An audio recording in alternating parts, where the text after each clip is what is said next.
Hola, sean todos bienvenidos. ¿Cómo estás, Priscila? Muy bien, gracias. ¿Cómo estás, Paula? Muy bien también. Contenta de que estemos reunidos aquí en esta conversación sincera, en esta entrevista donde vamos a conocer la historia de Alexis Iturriaga. Él es enfermero supervisor de emergencias del Hospital Víctor Ríos Ruiz. Excelente. Saludar a nuestro invitado. ¿Cómo estás, Alexis? Muy bien. Excelente. Grato conversar con ustedes. Gracias, Alexis. Bienvenido. Con respecto a esta milagrosa recuperación, queremos contar, ¿cierto?, sobre lo que te sucedió a ti, ¿cierto?, siendo enfermero de acá del Hospital Base de la ciudad de Los Ángeles. Estuviste con un cuadro, ¿cierto?, de este virus y queremos saber con respecto a eso, de cómo fue, ¿cierto?, para poder también abordar este tema con toda la gente acá en nuestra ciudad. Después de haber estado protegiéndome y cuidándome durante todo el tiempo del año 2020, al final me contagié de la forma más ridícula que podía haber, por a través de los papeles y mi escritorio, cuando tenía que firmar cosas para poder hacer los permisos, porque ese es mi trabajo aquí. Soy el supervisor de la unidad de emergencia de enfermería, ¿no es cierto? Me toca, valga la redundancia, supervisar en los trabajos y a más de 100 personas que trabajan acá en los distintos turnos, y como todo proceso administrativo requiere de lectura de papeles y firmas, y esos papeles están en todas partes, y hay estudios que comprueban que el virus vive mucho más tiempo en papel y todo. Entonces, mientras uno firma y lee, se rasca los ojos, se toca la cara, y en eso me contagié. Alexis, lo que tú mencionas es bastante importante, lo vamos a destacar, porque desde un inicio de esta pandemia se ha hablado, han salido muchos expertos diciendo de cuánto vive el virus en una superficie, en el metal, en la madera, desinfectemos las cosas y vamos al supermercado, en fin, y al correr del tiempo mucha gente se fue olvidando de esa vía de contacto, ¿cierto?, y de contagio. Y tú nos dices que a través de los documentos, de los papeles, de tu trabajo, finalmente te contagias. Así es. No deja de ser cierto lo que dicen con respecto a las 3 reglas básicas con respecto a contagiarse con esta enfermedad, que son la distancia social, el uso de mascarilla y otros EPP, elementos de protección personal, y la higiene de manos. Bueno, en la higiene de manos está el asunto. Yo tocando los papeles, y como estoy acá, uno se olvida y no me higienicé las manos con la frecuencia que debía haberlo hecho, ¿cachai? Con alcohol gel, y claro, en ese tanto ver papeles, uno se toca, como te digo, la cara, te rasca el ojo, la mucosa ocular es bastante permeable a la contaminación por este virus. Es una de las vías de entrada importantes, por eso que también se incluye no solamente la mascarilla, sino que también el protector ocular, ya sea cualquier cosa como antipar u otros. Por eso que el protector facial es tan importante como la mascarilla. ¿Por qué crees tú, Alexis, si el protector facial es tan importante? No se entregó nunca la información de que era complementario el uso de mascarillas, solamente quienes trabajan, por ejemplo, en el ámbito de la salud, quienes trabajan en algún organismo público, lo llevan. Nosotros conocemos desde mediados de entrada de la pandemia en particular, con respecto a la seguridad que teníamos que tener para la protección de la mucosa ocular. Y de hecho se entregaba al personal y todo el asunto. Yo no sé por qué el resto de la población no lo usaba. No sé si fueran tan claros con respecto a esa información. ¿Qué quieres que diga? Por ejemplo, ahí mismo ustedes la estoy viendo que están con una barrera que no es eficaz, una barrera lateral y no frontal, considerando que las partículas de polvo es donde se deposita el virus que andan dando vuelta ahí, ¿no es cierto? Cuando uno habla, emite gotas de saliva donde va el virus, y que una de ustedes dos estuviera contagiada, y eso se puede depositar en el escritorio de tu compañera y viceversa. Entonces, al estar abierto hacia adelante, donde estás hablando, las posibilidades son mayores.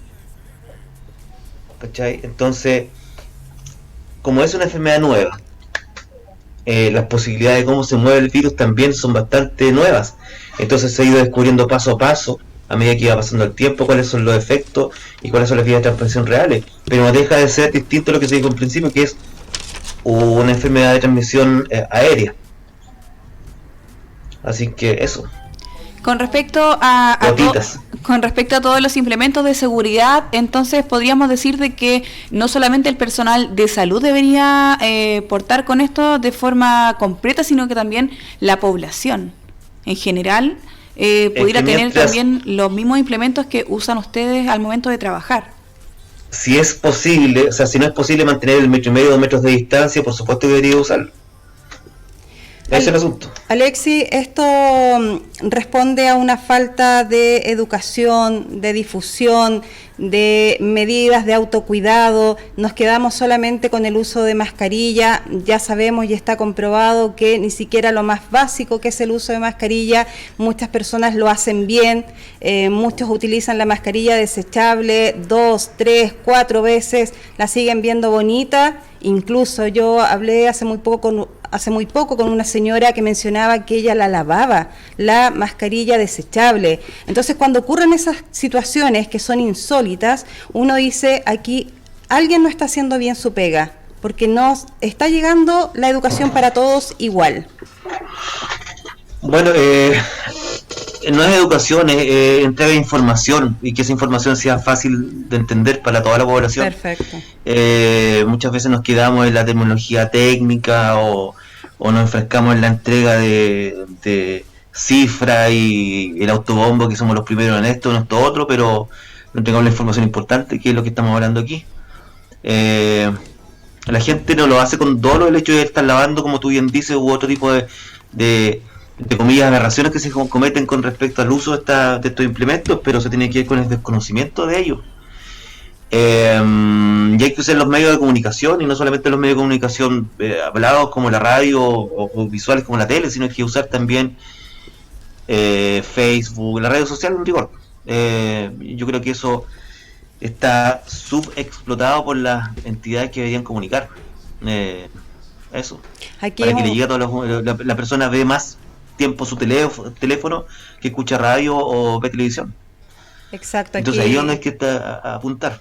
Tiene que ser una información que llegue de manera masiva a través de todas las vías de comunicación. Así es. Para quienes están escuchando, viendo esta entrevista, nosotros conversamos a esta hora con el enfermero supervisor de emergencias del Hospital Víctor Ríos Ruiz, Alexis Iturriaga. Estamos conociendo su historia.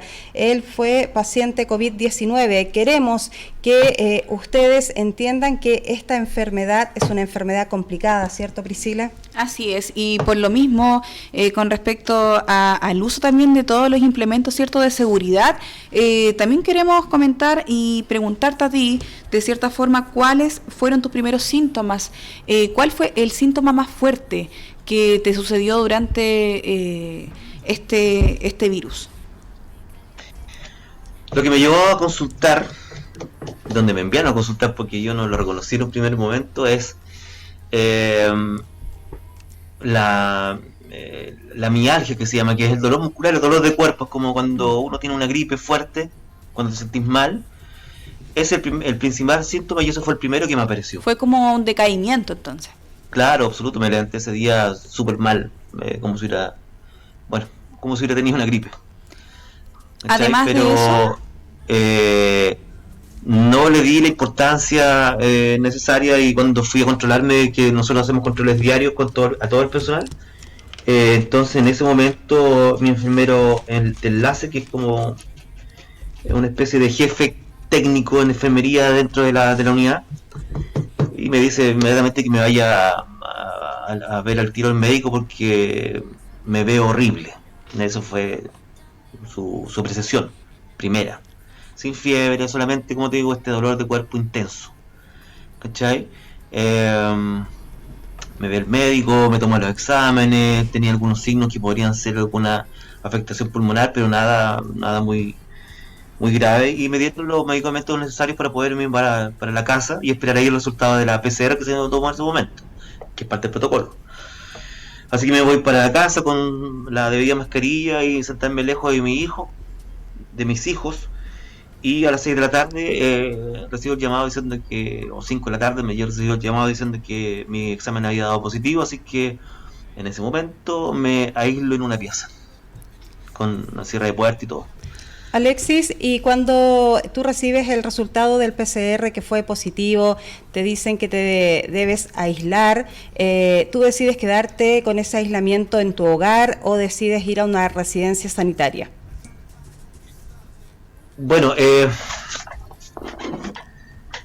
decidí quedarme en la casa haciendo los aislamientos necesarios. Es importante señalar eso. Estaba la posibilidad cierta de irme, por supuesto, a una residencia sanitaria, pero creí sentirme seguro en mi casa y también creí que mi enfermedad no iba a ser para tanto. ¿Ya? Ambas cosas, bueno, la primera, sentirme seguro, que fue lo principal, es que la sensibilidad al cambio de cuánto se llama, de mi estado de salud, de pasar de una cosa leve a una cosa de cuidado, que llegó a consultar, que me llevó a que me trajeron a consultar aquí a la urgencia del hospital. No sé si en otra parte hubiese sido tan sensible, tan inmediata, ¿me entiendes? Entonces preferí quedarme en la casa. Tú eliges quedarte en la casa, te aíslas en la casa tomando todas las medidas, ¿cierto?, de seguridad para no contagiar a tus hijos.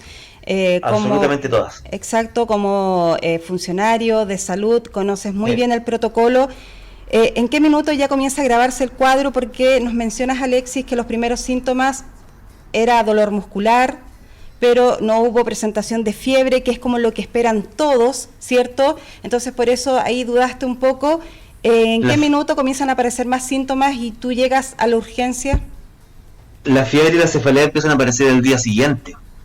Una vez desperté, ya voy con cefalea en la mañana, con dolor de cabeza, ¿cachai? Continúa el malestar general, continúa el dolor muscular y aparece la fiebre también. Y esos episodios de fiebre iban, se podían manejar con antipiréticos, con medicamentos para bajar la fiebre, paracetamol en particular. Los espacios que habían entre episodio febril y episodio febril se fueron acortando a medida que iba pasando el tiempo y los días. Con ese acortamiento de estos episodios sin fiebre, se mantenía la cefalea, que no se pasaba con nada, se mantenía el dolor muscular y apareció la dificultad respiratoria, ¿cachai? Y la tos, que la tos llega a un momento que es, entre comillas, invalidante, porque uno tose tanto que no puede respirar bien. El dolor de cabeza, Alexis, el dolor de cabeza que es tan característico de esta enfermedad, ¿cómo lo graficas tú, no sé, en un nivel del 1 al 10? Porque hay muchas personas, claro. 7-8. Perfecto. 7-8. Esto es tolerable, pero es mantenido. Y eso te impide estar bien acostado, te impide estar bien sentado, no te puedes mover rápido porque te duele la cabeza. Y eso tiene que ver también con la deshidratación, porque estáis con fiebre, pero además estáis sin sed, no te da sed. A pesar de yo saber que tengo que tomar agua para poder regular estos elementos que estoy perdiendo con la fiebre, no me da sed, no tomaba agua, no comía. Y eso también aumenta y mantiene en el tiempo la cefalea, la deshidratación. Alexis, ¿tú sufrías o sufres de alguna enfermedad crónica? No, ninguna. Por eso también estaba crónicamente gordo. Por eso entonces la seguridad de que si te llegabas a contagiar, ¿cierto? No iba a ser como tan agravante, ¿cierto? Esa es la seguridad de muchas personas. Claro, es que, mira, yo no soy joven, tengo 44 años, pero... Un joven. Considero que no estoy viejo tampoco. ¿Okay? Entonces pensaba que si me daba la enfermedad no iba a ser tan grave como lo que había visto. Claro, en primera instancia la enfermedad le daba mucho y muy grave a las personas mañosas y con patología crónica concomitante, diabetes, hipertensión u otras. Claro. Pero la epidemiología había cambiado en el mundo y en Chile también, así que bueno, me tocó estar en ese momento. Por lo mismo también hay un alza, ¿cierto?, de personas jóvenes que se contagian por esta seguridad que tienen de no tener enfermedades crónicas, no toman mucho el peso a contagiarse o a contagiar a otras personas, porque puede que no le afecte tanto a una, pero esto es todo variable. Por supuesto que sí, pues, no creo que sea la única razón, ¿no? Aunque sí parecería ser la más importante, que da la impresión que las personas que tienen edades más desde entre los 30 y los 50 años, ¿cachai?, que tienen esta sensación de seguridad y de invulnerabilidad, claro que es un factor, pero no creo que sea el único. Delante en la radio estaba escuchando cuando iba camino a casa, decían sobre que la gran mayoría de las personas que están hospitalizadas hoy día de forma grave por COVID son personas jóvenes y obesas. Por lo tanto, pueden haber personas que no se protegieron lo suficiente o cometieron los errores que estoy diciendo yo, que se metieron los dedos en los ojos, Claro. más en la micro, por ejemplo, o están en un lugar donde hay muchas personas haciendo fila y no tienen el cuidado de tocarse la cara. Uno se toca la cara 3.000 veces al día o más sin darse cuenta. Ahí Y hay un entre buen ellos va el mensaje. asunto del rascado de ojos. Hay un ¿Cachai? buen mensaje, Alexis, entender de que, nuevamente, que el uso de mascarilla no es suficiente, que el lavado No, de sí, manos sí. tiene que ser pero frecuente, constante, porque uno está expuesto a superficies durante todo el día. Y bien lo dices tú, Alexis, sin enfermedades de base, como te preguntaba Priscila, 44 años, considero que eres una persona bastante joven, ¿cierto? No estás dentro del grupo del rango etario de mayor peligro. Aún así te has contagiado y aún así estuviste 11 días entubados. ¿Se complica tu cuadro, Alexis? ¿En qué minuto tú sabes que el escenario es distinto, que cambió, que existe la posibilidad de que no regreses, no retornes a ver a tus seres queridos? Bueno, cuando me doy cuenta de que estaba realmente cuidado, eso no me corresponde a mí, me apuró mi señora Consuelo. Ella estaba más sana que yo, ¿cachai? Y fue capaz de ver la posible gravedad de mi cuadro, porque yo en ese momento estaba con fiebre, con cefalea, insomnio, ¿cachai? Y me atrevería a decir que incluso hasta hipóxico, pues si estaba respirando tan mal. Hipoxia es cuando el oxígeno no es suficiente en la sangre, ¿cachai? Estaba saturando 94, cuando lo normal es sobre 95, y esos 94 estaban mejorados porque yo estaba usando todos los músculos del cuello, de aquí, de los hombros, del tórax para poder respirar mejor y aumentando la frecuencia respiratoria. Esos son los mecanismos de compensación que se tienen para poder mejorar esa parte. Entonces yo estaba usando todo eso y tenía 94 o 95, ¿cachai? Entonces, este nivel de oxígeno en la sangre un poquito más bajo que lo habitual no te permite pensar con tanta lucidez como lo hiciera si no estuvieras con eso. Entonces, si yo hubiera estado solo, es posible que hubiera muerto en la casa, hubiera llegado muy mal al hospital, porque no te das cuenta. Ese Entonces, ella se dio cuenta. Ese estado que tú hablas, Alexis, no te permitía a ti reconocer, darte cuenta de la gravedad de tu estado, pero tu señora sí lo hace, actúa a tiempo. Estuviste 11 días entubado. ¿Cómo es esta experiencia que hemos visto por la televisión, que es dramática, que es muy invasiva, que no todos los organismos lo resisten? ¿Cómo fue tu experiencia? Bueno, para terminar de contestar la segunda pregunta que me hiciste, cuando llegué a la urgencia, con Consuelo nos despedimos y yo había visto varias veces esa situación desde mi plano, ¿cachai? Como enfermero, supervisor de la unidad y todo, y con la imposibilidad de que los familiares entren al hospital. Por lo tanto, como yo venía, en las circunstancias que venía y las posibilidades ciertas de poder ser un paciente de UCI, yo sabía que una de las salidas era morirme. Entonces tengo que despedirme en la entrada de la urgencia de mi señora y decirle, puta, puede ser la última vez, ¿cachai? Estuve esperando, me tomaron los exámenes, todas las evaluaciones pertinentes y quedé hospitalizado en la UTI del hospital. Y eso fue en la madrugada ese día cuando me hospitalicé. Y al día siguiente mi cuadro se complicó de forma súbita y abrupta, donde necesité que me intubaran. Ahora, ¿cuál es mi experiencia?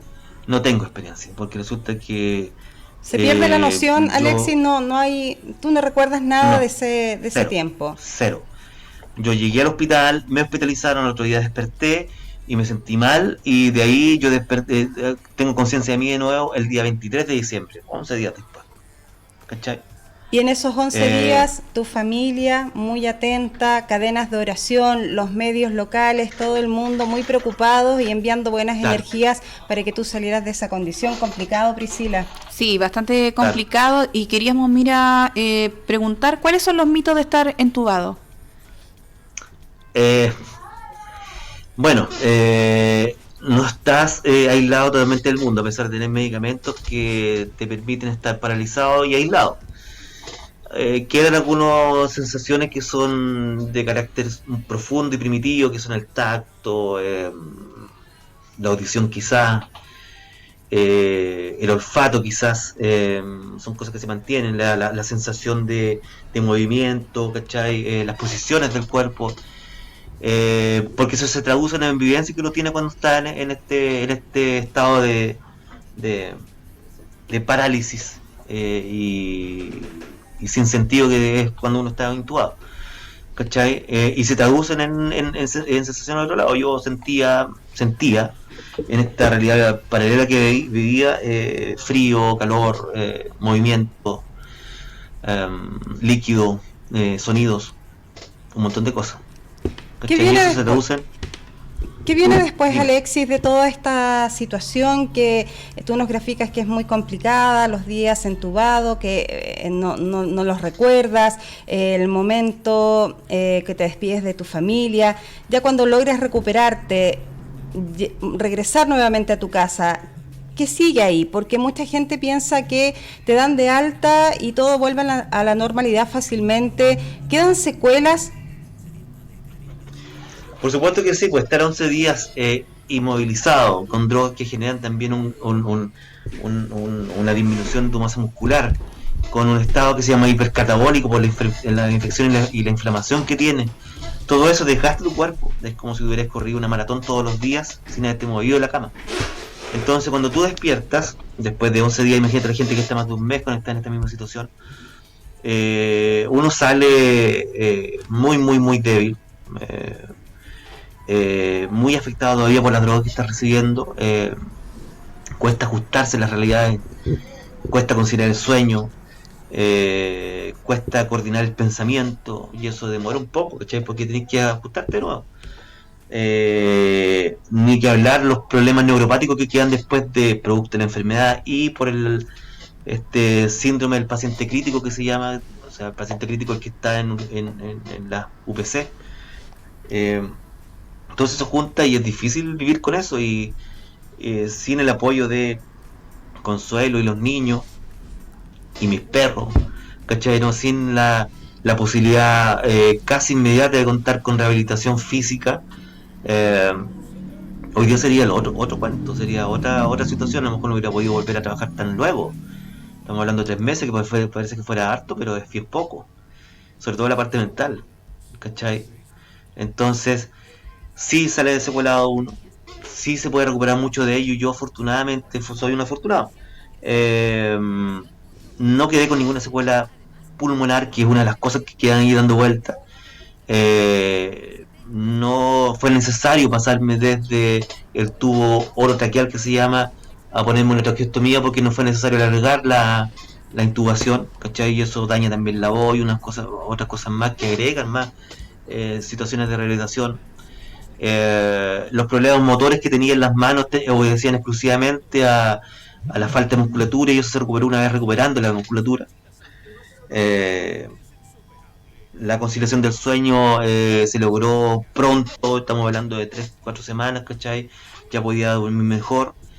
Al principio tenía insomnio de despertar temprano, eso significa que en cualquier momento que yo me acostara y me durmiera bien, yo 4:30, 5 de la mañana despertaba, ¿cachai? Y despertaba usualmente porque esos son los momentos que la acción hospitalaria, si lo podemos poner de alguna forma el concepto, empieza con los baños, con la administración de medicamentos, con la toma de exámenes, una pila de cosas que se hacen. Entonces, eso queda grabado en tu cuerpo.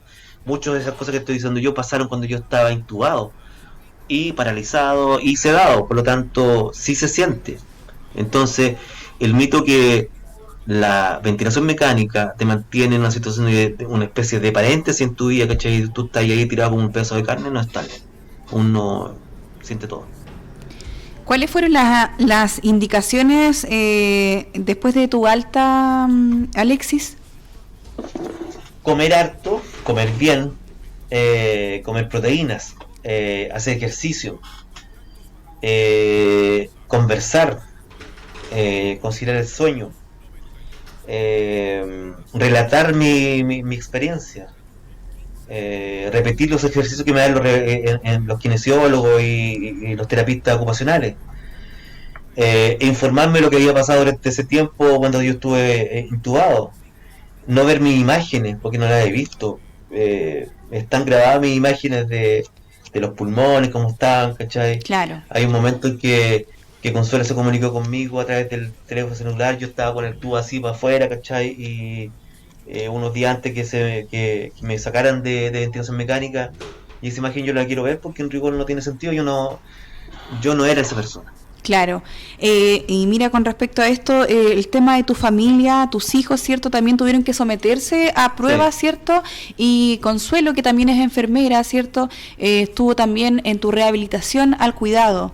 Ella estuvo solamente, sí, en casa contigo, preocupándose de ti y obviamente de mantenerse aislados como familia. Claro, eso es un tema para largo, o sea, socialmente hablando, esta enfermedad tiene muchas aristas que no se hablan en la tele o en otras partes. Con respecto a eso, habla solamente del episodio de la enfermedad. Claro. Pero tiene todo una cola de es un entorno el que se afecta, sí. Y entre medio, cuando el paciente, en este caso yo, está hospitalizado y todo, el calvario está de otro lado. Está la familia que duele, sí, así es. Están los amigos que no pueden abrazarse, que no pueden cooperar, no podéis salir a comprar cosas porque estás en cuarentena, ¿cachai? Depende de la buena voluntad de las personas, y ahí donde surge el asunto de que la red que uno tiene, la red de amigos, de familiares, claro, te puede hacer soportar, porque imagínate que te hubiera dado esta enfermedad en un pueblo que tú vienes llegando recién a él y no tenía a nadie conocido. ¿Cómo lo haces? Alexis, tú nos hablas de secuelas físicas, claro, hubo que trabajar. ¿Todavía estás con terapias con kinesiólogo, terapeuta ocupacional o ya no? No, ya no. Fui dado de alta la primera semana de marzo porque ya había recuperado cerca del 100% toda la movilidad. Tengo algunas cosas que están, por ejemplo, el hombro lo tengo un poquito más bajo que el otro, pero eso tiene que ver con las posiciones, pero tiene que ver exclusivamente por el, entre comillas, parálisis de los músculos producto del no uso, pero una vez activándolo y tú ves que puedo mover bien el brazo, no tengo problema. Pero el hombro está más bajo que el otro y eso genera ¿cuánto se llama? Algún grado de discapacidad. Afortunadamente soy zurdo para todo. Así que no hay problema con el brazo.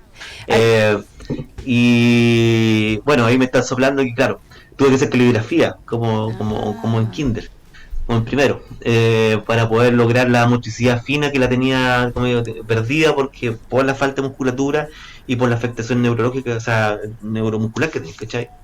Claramente no me dio con la enfermedad que tuve yo, no fue con anosmia ni con falta de gusto, yo tuve la otra. Hay varias formas de presentarse del bicho. Y eso es lo interesante y lo que causa también mucha incertidumbre, Alexis, porque el virus no se presenta en todos los pacientes de igual manera. Eso causa bastante confusión. Entonces, es fácil, tiene 1000 caras. Muchas veces la gente dice, hoy me siento mal, me pasa esto, pero lo confunde rápidamente con otra enfermedad. Alexis, una recuperación que no es fácil, pero afortunadamente tú ya te reincorporaste a tu trabajo. Sí. Me imagino que esta experiencia, como todas en la vida, te ha dejado a ti muchas enseñanzas. Me imagino que ahora estás con más ganas de vivir que nunca, debe haber como un antes y un después. Tú sabes muy bien que no toda la gente tuvo tu suerte, lo que muchos grafican como una milagrosa, ¿cierto?, recuperación. Hay mucha gente que perdió la batalla. Sí, pues. ¿Cuántos son? Son muchos, casi 100.000. Bueno, harto. Los casos suben día a día, estamos en medio de la segunda ola. Eh, todavía no está terminado este cuadro, hay estudios recientes que hablan sobre que las afectaciones de estrés, de distrés, de depresión, de estrés postraumático parecen un 40% incluso más que un paciente que se haya enfrentado a una hospitalización de paciente crítico en una UCI para lo que nosotros, lo que sufrimos COVID. O sea, a mí me podría parecer, no sé, a finales de abril, mayo, ponte tú, algún cuadro de ansiedad, ¿cachai? No relacionado con esta reprogramación neurológica que hace el bicho, ¿cachai? Que todavía no se conoce, pero aparecen casos con respecto a ello. Entonces, es una cuestión que todavía está desarrollándose. No se sabe todavía cuándo termina la enfermedad en rigor. Lo que me pasó a mí es que terminó en la fase aguda, ¿cachai? Pero no sé cuándo acaba la enfermedad. No tiene un fin como otra enfermedad que uno dice, ya me siento bien, estoy bien y suficiente. Aquí no se sabe todavía. Todavía se está investigando en qué estamos, ¿cachai? Alexis, ¿cómo puedes de cierta forma expresar a la gente el cuidado cierto que debe tener en base a tu experiencia? Eso en realidad es bastante importante para que se empiecen a cuidar y empiecen también a tomar en cuenta de que estamos también en un periodo cierto donde ya entramos a otoño, hay cambio de temperatura, además de eso hay otros tipos de enfermedades también de los niños, cierto, estamos también en una etapa de la influenza también que se está haciendo la vacunación con respecto a eso, el llamado para que la gente tome en serio esto y se cuide. Mira, sigue siendo mayor el porcentaje de personas que son asintomáticas, enfermas, que las sintomáticas. Uno ya tiene clarito cuando alguien anda tosiendo, hasta hoy no perdí el olfato y todo, y uno se aleja o pretende no estar con ellos, lo más probable es que esté con el bicho, ¿cachai? Pero es mucho mayor el porcentaje de personas que como tú, como Priscila, ¿cachai? ¿No? Pueden estar en este momento enfermas, pero no están haciendo síntomas. Claro, Y y eso mientras es lo están enfermas, peligroso. están hablando, Sí. y eso es lo peligroso. Por eso es que lo importante aquí es mantener y ser estrictos con respecto a el distanciamiento social, el uso de elementos de protección personal, mascarilla, protección ocular cuando corresponda, ¿cachai? Y el lavado de manos frecuente, lávate las manos, lávate las manos, lávate las manos. Ese es lo único que tienes que hacer. Y eso va a disminuir mucho la posibilidad de tener la enfermedad, pero no anularla. Claro. La vacunación, que bueno que nosotros estamos muchos vacunados, afortunadamente me tocó a mí estando como personal de la salud y ahora la otra semana me toca ponerme la segunda dosis. Es una ventaja, pero como también ha sido de todos conocidos también, la vacuna no te hace inmune a la enfermedad, lo único que hace es que entrena tu sistema inmune para poder afrontarla de mejor forma cuando te toca enfermar. Y puede aparecer nuevas cepas que están apareciendo todo el tiempo, sobre todo aquí en Brasil, que se quita y gente viaja de allá y todo el asunto, que puede que esta inmunidad que se logre no sea, ¿cuánto se llama? No cubra esas nuevas cepas que están saliendo. Entonces, cuando pasó la vacuna y al principio nos decían que, claro, no te va a dar grave, podría ser grave también porque estás con estas cepas que no fueron cubiertas, ¿cachai? Eso, entonces, pero todo eso que pasa, lo fundamental y lo más efectivo son esas tres medidas que repiten en todos lados: lavado de manos, uso de PP, distancia social correcta. No, lo que tenemos que cumplir, ¿cierto?, al pie de la letra. Alexis, nosotros te agradecemos esta conversación que tenía como un solo fondo, ¿cierto?, traspasar el mensaje sincero de un paciente COVID-19. En tu caso estuviste muy complicado, 11 días entubado, y claramente tú puedes traspasar todo lo vivido a los angelinos para que se cuiden, a todos los que puedan ver esta entrevista. Alex, damos un segundo. Sí, por supuesto. Quiero tocar este tema porque es importantísimo. Somos de las comunas, somos de las ciudades que tienen mayor cantidad de contagiados por volumen de gente. Nuestra positividad está sobre el 20% hace ya varias semanas. Todavía no se sabe por qué es esto. Pero o somos muy irresponsables o tenemos algún bicho que no lo conocemos, pero es más alta que en muchas partes de Chile.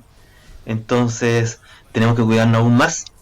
Así que no es igual que este país tan largo genera posibilidades de microclima y cosas por el estilo que podrían facilitar de una u otra forma nuevas formas de contagio o nuevas cepas que nosotros desconocemos. ¿Cachai?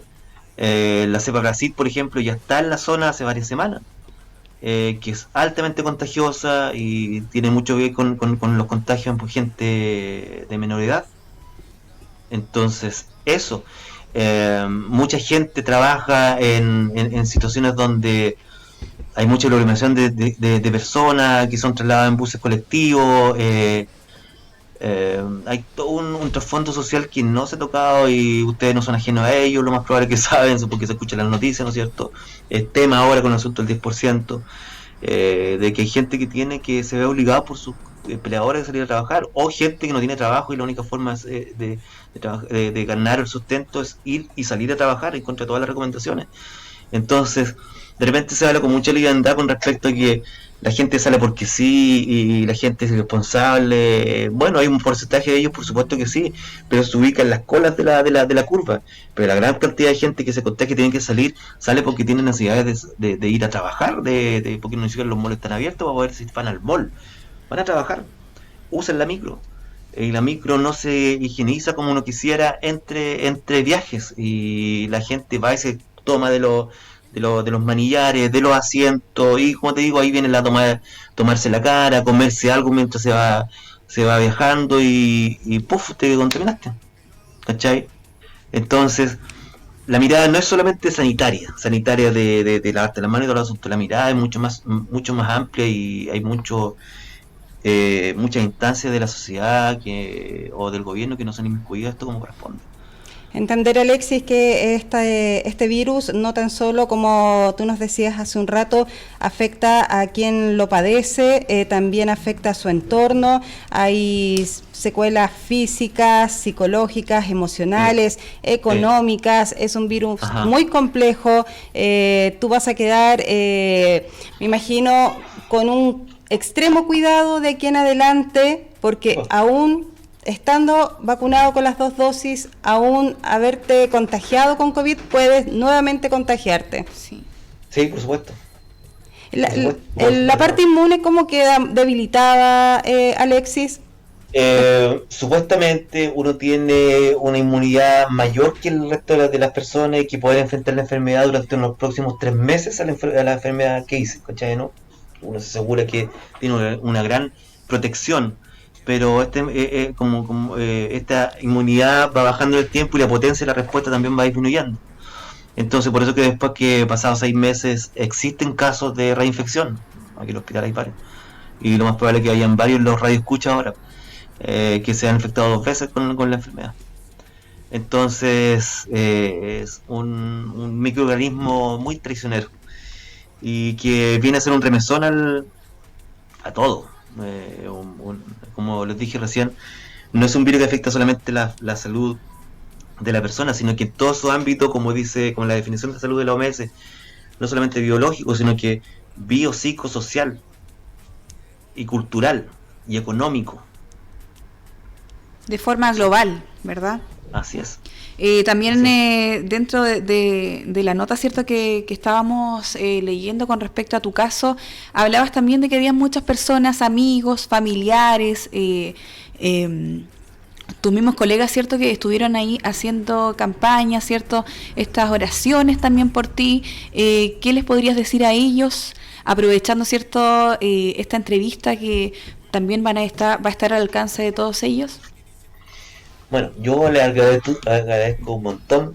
No me va a faltar tiempo en la vida para poder agradecerle a todos y cada uno los que se preocuparon. Y hay gente que me conocía, por supuesto, pero mucha gente desconocida que igual pensó en mí en ese periodo, pensó para bien. Y yo pienso que de alguna u otra forma ese pensamiento positivo me mantuvo aquí y me trajo de vuelta. Me recuperó como estoy hoy día, sin ninguna secuela visible al menos todavía. Así que no, le agradezco un montón y nunca pensé que podía ser objeto de tanto precio. Uno se subestima mucho en la vida pero esto para mí es nuevo y se lo agradezco un montón, que hayan dedicado tanto tiempo para mi persona, usando todas las vías nuevas y las vías tradicionales de estar en la casa solo y pensar un segundo en mí ya me trae de vuelta. Nosotros somos en cuanto nos piensan. Exacto, es reconfortante, ¿cierto? Saber que hubo muchas personas preocupadas de ti y también por la labor, ¿cierto? Que cumples tú, también tienes el virus ahí encima, ¿cierto? Estás siempre con eso de poder contagiarte, ¿cierto? Y también de poder, de cierta forma, también contagiar a tu familia. Es de alto riesgo tu labor, pero a pesar de eso, se te nota, ¿cierto? Que estás bien, que gracias a toda la ayuda, ¿cierto?, del cuerpo médico, de la familia que estuvo también ahí en apoyo, de tus amigos, puedes también estar teniendo esta entrevista con nosotros. Sí, pues. Quisiera agradecer, y no, eso sí lo voy a hacer aparte, quisiera agradecer el enorme trabajo del equipo sanitario del complejo y en particular el enorme trabajo sanitario de las personas que laboran en la UCI del hospital, la UCI COVID. Es un tremendo equipo de profesionales médicos, enfermeros, kinesiólogos, técnicos de enfermería, auxiliares de servicio, personal de aseo. Todos están involucrados en la recuperación, no solamente mía, sino que todo el resto que están ahí. Se desviven día, noche, dejan de comer, se exponen. El ánimo hoy día está súper afectado por llevar un año ya de estar cometiendo esto y que no para. Y sería bueno que, más que aplausos a las personas que están ahí, porque se hizo mucho al principio de esta, que la primera línea y todo el asunto, a nosotros también, más que aplausos, nosotros queremos que se cuiden, para poder recibir a las personas que no tienen la oportunidad de cuidarse solos, y eso entenderlo, pero no todo el mundo, porque obviaron estos 3 consejos básicos que hemos hablado un montón acá. Eso. Y claramente con esas palabras nos vamos a quedar, Alexis. Ustedes como personal de la salud, más que el reconocimiento, necesitan que la gente empatice, ¿cierto?, con su trabajo, con la realidad, con lo que se está viviendo y se cuide. Esa es la mejor manera de reconocer el trabajo de ustedes que están dando la lucha ahí. Alexis. Y lo otro, perdón. ¿Sí? Y lo último, aprovechar también la plataforma, perdón. Decirle a los negacionistas del virus, que hay por un montón, ¿no?, cosa de abrir las redes sociales, esto es una enfermedad real, es casi irrisorio, es bizarro hablar de esto es una enfermedad real, esto sí afecta a las personas, esto sí quita la vida, esto sí transforma toda tu existencia de aquí en el futuro. Entonces, si, como dice el dicho, si no tienes nada bueno que decir, mejor no digas nada. Exactamente, para todos aquellos que todavía ponen en duda el virus y que no sienten empatía por aquellos que están enfermos o estuvieron, ahí va el mensaje claro, directo de Alexis Iturriaga, enfermero supervisor de emergencias del Hospital Víctor Ríos Ruiz, con quien conversamos, conocimos su historia, su recuperación, cómo vivió todo el proceso del COVID-19. Gracias, Alexis. Priscila. Encantado. Que estés muy bien, Alexis, también un gran abrazo para ti y cierto, también un saludo para todos tus colegas del área de salud. Déselo todos los días.